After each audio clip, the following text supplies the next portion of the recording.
Bro, like, apparently, Texas is underwater. The flood started getting bigger, and it was going up to, we have bunk beds in our cabins, and it was going up to the top bunk, and we had one choice, and we had to swim out of our cabins. Under an hour? Campers from Camp La Junta lucky to be alive this morning after they say they had to swim out of their cabins during flash floods in Kerr County. That camp just a few miles up the Guadalupe River from Camp Mystic. That's where more than 20 campers are still missing this morning. Yeah, we've only had this happen, like, in where I'm at, we've only had this happen one time. San Antonio is about 45 or so minutes away from Austin. It's actually quite close. And Guadalupe River, that's the river, I think, that's the one in San Marcos that people usually go tubing in that are from Texas State. It's a pretty popular place. Anybody in Austin probably has either been there if they grew up as like a young adult in Austin. Storms rolled through those areas again around 2 this morning, look at this, with more rain expected later today.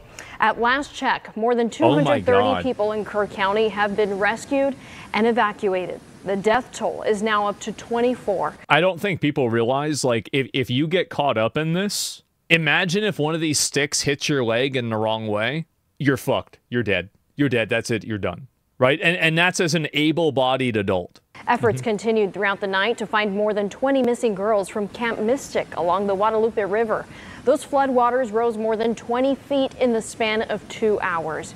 One North Texas family says they are lucky to know their child is alive. Our Teresa Woodard spoke to them moments before they left to reunite with her. Be at this session. I spoke with Natalie and Jeff Dunning moments before they left North Texas, not long after they discovered their daughter, a Camp Mystic camp counselor, is safe. I feel very, very sorry for the parents that don't know yet.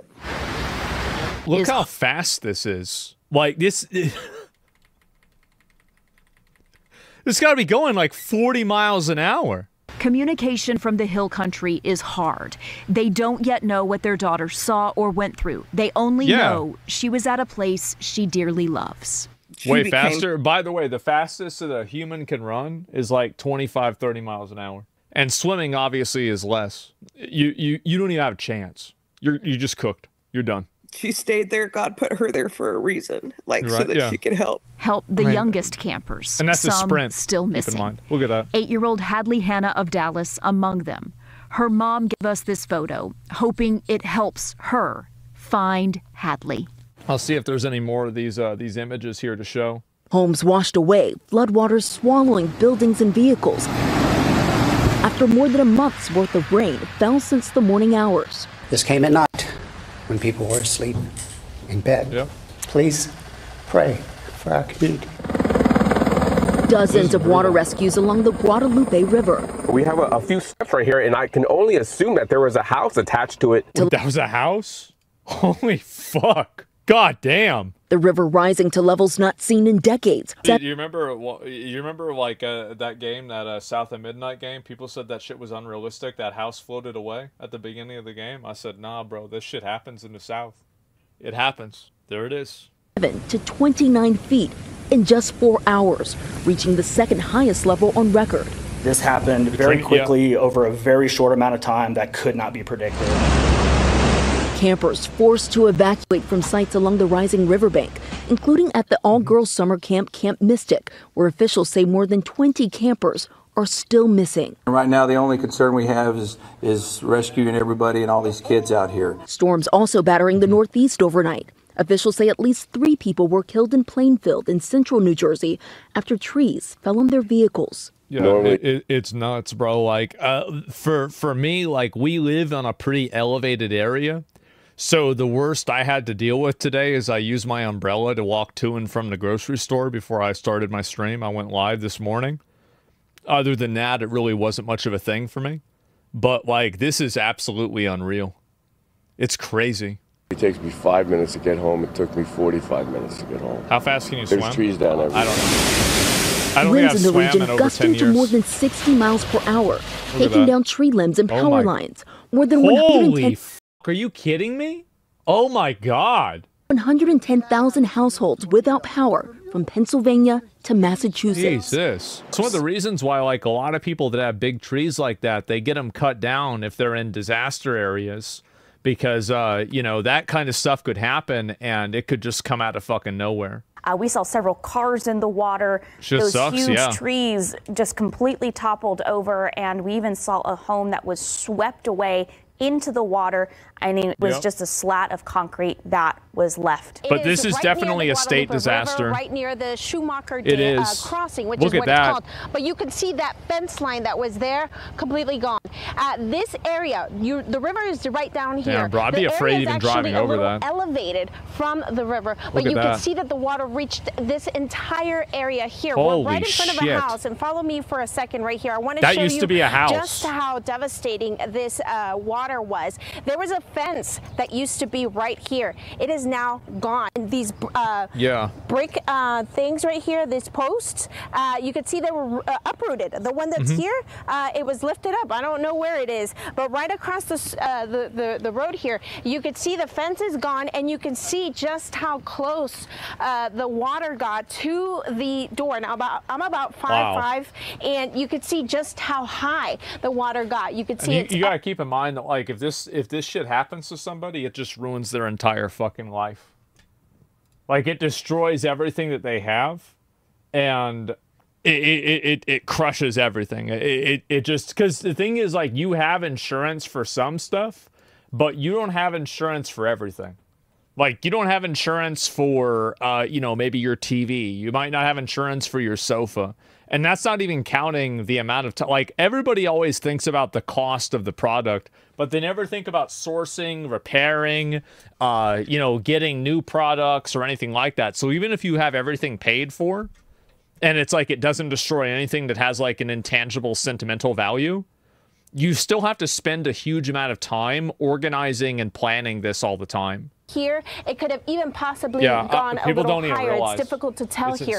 But that water pushed in. Again, we're in an elevated area from where the river, but it pushed in, broke into the back porch. You could see the damage to the garage there as well. And you could see this little tree. It stood no chance being bent over. No, my dad was saying, like, a lot of the people that are having this shit happen, they don't even have flood insurance at all because there's no reason to in this area. Because it's like something like this doesn't reasonably happen regularly, and homeowners insurance doesn't cover the majority of this stuff overall. And breaking right now, flooding disaster. This is in the nuts, Texas bro. Hill Country. Lives Holy lost, shit. And families desperate for answers, waiting for news about their loved ones. Yeah. Is a park. This is a very well-known park here in Kerrville. In fact, last year I was actually at this park covering the total solar eclipse.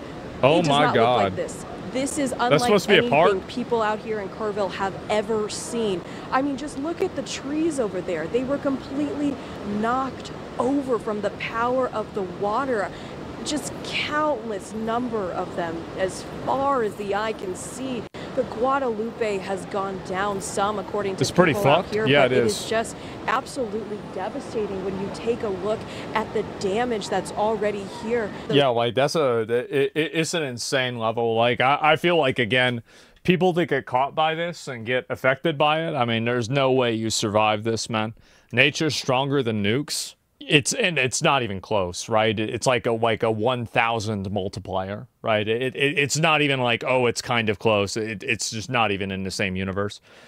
Nature is a billion, probably, yeah. I mean, nukes are a joke compared to this, yeah. And so it's absolutely insane. One volcano can end it, yeah, definitely.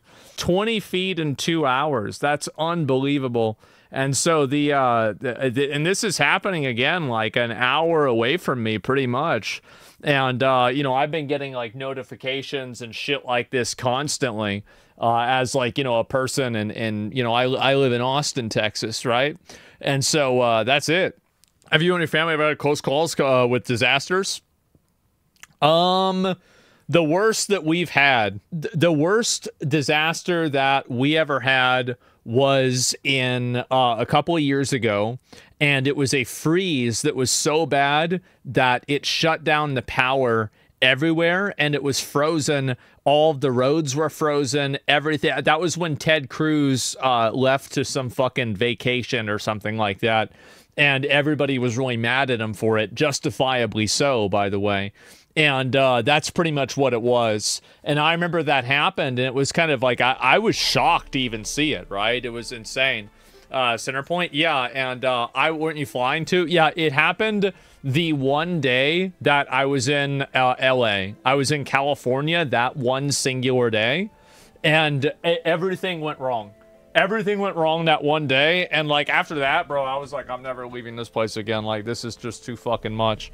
And lucky? No, it wasn't lucky, because my dad got stranded basically at his house, and his power, like, I'll go ahead and I'll show you like what it was like. Yeah, so like this is like his house, right? And so this is the driveway, and there was a tree, and this is obviously like his garage, right? And so like the car would be in the garage, and a tree fell over like this, straight up, totally fell over right in the way. And so basically, like, he couldn't even get out of his car. Like, he couldn't even leave if he wanted to. You don't have a chainsaw? Well, I mean, I just went out there with an axe and a saw, and I got a help from neighbor that chainsawed it. But, I mean, my plan was just to get that out of the way, and that was it. And looks like the hell of a, what is it, Houston didn't have power for a week or two? Yeah, it was insane, man.